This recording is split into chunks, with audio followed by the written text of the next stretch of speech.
In the shadows of Long Island's serene beaches, a sinister mystery unravels. A series of chilling discoveries has haunted a community and baffled investigators for over a decade. But who is behind these gruesome acts, and what dark secrets lie buried beneath the sands? Stay tuned, because in today's video, we are going to explore the twisted tale of the Long Island serial killings. Number 1. The disappearance of Shannon Gilbert, May 1st, 2010. In the intriguing and unsettling case of Shannon Gilbert, a 24-year-old escort, the story unfolds like a page from a crime novel.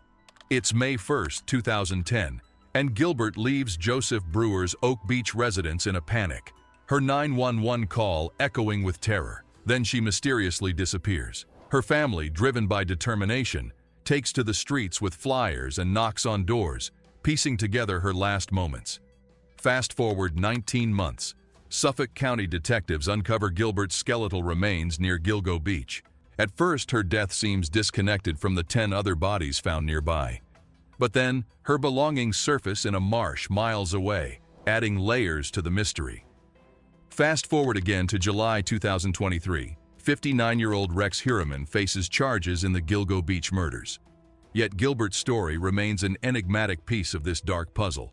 The release of her 911 call could be the key to unraveling this mystery and bringing closure to her family's relentless search for the truth. Number 2. Discovery of the Gilgo Four, December 2010. The tranquil shores of Suffolk County's Long Island were rocked by a harrowing discovery in December 2010. The Gilgo Beach Four, as the media dubbed them, were found, their tragic tales etching a dark chapter in local lore. Maureen Brainard-Barnes, Amber Costello, Megan Waterman, and Melissa Barthelemy, all sex workers, had met eerily similar fates, their lives brutally cut short, their bodies shrouded in burlap. Brainard-Barnes, 25, disappeared in 2007, followed by Costello, 27, in 2010, after a client meeting.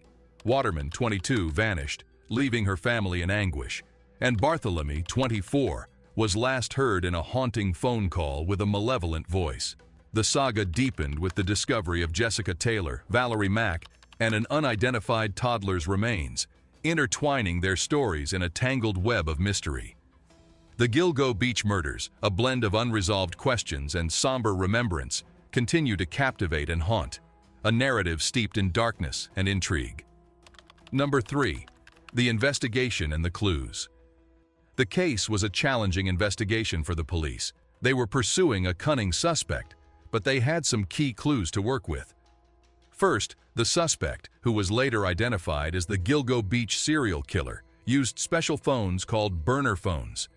These phones are difficult to track because they are used briefly and then discarded. However, the police were resourceful. They traced the phone records and discovered where these phones were being used. They matched the locations with where the victims were found and where the suspect moved. This was a significant breakthrough in connecting him to the crimes. The suspect also left digital footprints. He spent a lot of time online, using fake names and searching for disturbing content. The victims, who were mostly women who worked as sex workers, also frequently used their personal phones. The suspect cleverly used different burner phones to contact each of them, which eventually provided crucial information for the police. Another crucial clue was the geographical connection. The suspect, the victims, and the phones he used were all linked to two places: Massapequa Park and Midtown Manhattan. This wasn't a coincidence. The locations where the victims were last seen and where the burner phones were used matched up with where the suspect was known to be. The police faced numerous challenges, such as tracing untrackable phones, understanding the victims' secretive work lives, and untangling the suspect's complex online presence. However, their diligent work and intelligent use of these clues, like the phone records and the places everyone was connected to, ultimately helped them apprehend the suspect and seek justice for the victims and their families. Number 4. Discovery of additional victims, May 2011. In May 2011, the Long Island mystery deepened. The police found 6 more sets of remains. This meant a total of 10 victims, including the earlier found Gilgo Four. Among these new discoveries were Jessica Taylor and Valerie Mack. This made the case even more complicated. The police wondered if one killer was behind all these crimes. These victims were found close in time, but they had been killed over more than 10 years.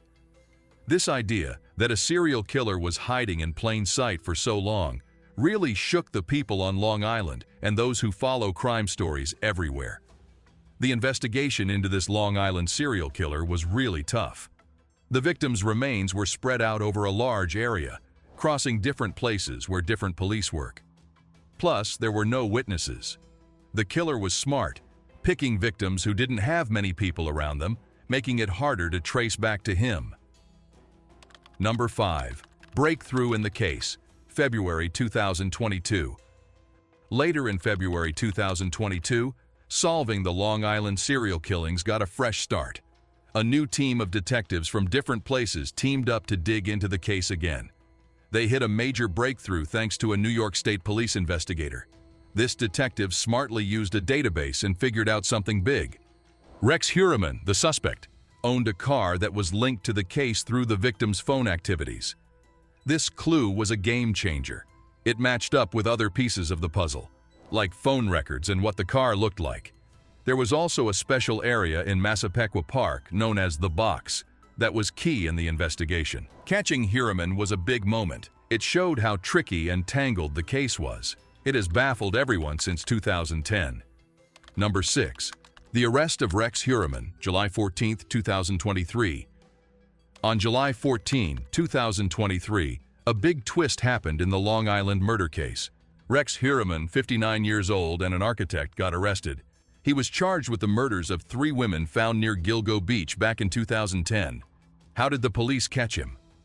A new group of detectives looked at old clues, like camera footage, DNA from a pizza box, and a special area in Massapequa Park. Here's where it gets interesting. Heuermann's DNA was on a pizza crust tossed away in Midtown Manhattan. This DNA matched what was found on one of the victims. Another big clue?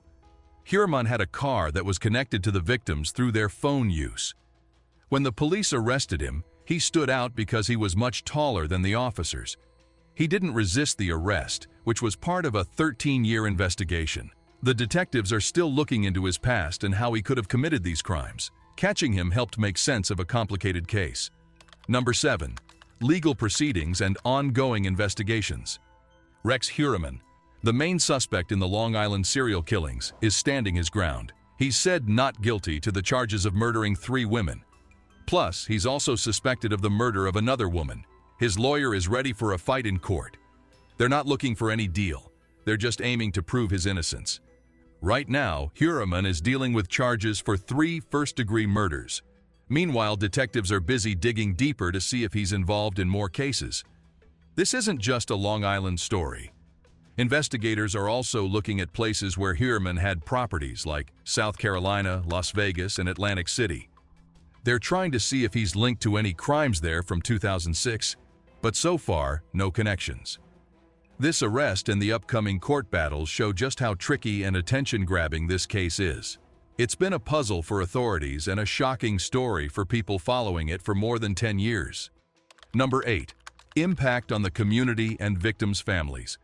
The Long Island serial killings have left deep scars. Families of the victims are in deep pain, desperate for justice for those they lost. This case, not fully solved yet, has also scared the local community. People, especially those working in the sex trade, are more worried about their safety. The arrest of Rex Heuermann, the main suspect, gave a bit of comfort to the victims' families. But there's still a long road ahead. The court case is still going on, and police are looking into whether Heuermann might be linked to other crimes too. This sad story has shed light on a few important things. It shows how crucial it is to keep investigating and fighting for justice for the victims. The ripple effect of the Long Island killings is wide. Many similar cases are still open and unsolved. This case's legacy lives on as police and detectives stay committed to finding the truth and making sure whoever did this is held responsible. Do you believe there are more victims yet to be discovered in the Long Island serial killer case? And how do you think this will shape the future of the investigation? Share your opinion in the comment section below. Also, don't forget to give this video a thumbs up and subscribe to our channel to stay connected with our investigations. Thanks for watching, and I hope to see you in the next video.